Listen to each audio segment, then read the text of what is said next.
Hi there. I am Will. Chris is out in LA and sleeping soundly on a couch. In this video, the concepts of baking and biology will be connected. Sit back, relax and enjoy some wholesome content.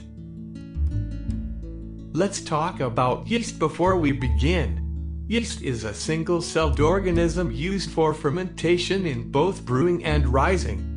Pictured on the left is what yeast looks like up close. As you can see, yeast is tiny and pill-shaped. Baking. In baking, yeast is used for a multitude of purposes. In this video, we will be covering how yeast is used in breads. When yeast is used in breads, it provides the bread from becoming too dense, while also adding onto the overall flavor. Biology. When yeast is activated, it goes through a process called cellular respiration. The yeast requires an energy source to activate and provided a waste product.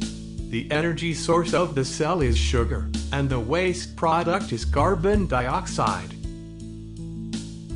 Yeast blooming. When yeast is activated, it blooms.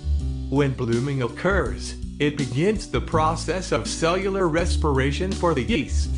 To get the best yeast bloom you can, you must provide the yeast with warm water and sugar, as well as a well-ventilated area to start working its magic. Pictured here are the gas bubbles created by yeast after it has been activated.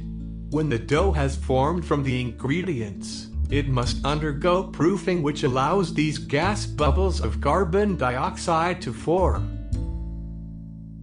My apologies for the cut-off text, but this is the dramatic change of proofing. On the left of this image is the raw and unset dough. In a few hours with the right conditions, the yeast creates air bubbles and rises the dough during proofing. Conclusion. In conclusion, yeast is essential to both baking and brewing. When yeast comes in contact with a source of energy and the right conditions, a chemical reaction known as cellular respiration happens within the cell, which makes the bread that we know and love today. Thank you so much for watching, and I hope you have a good day. Bye.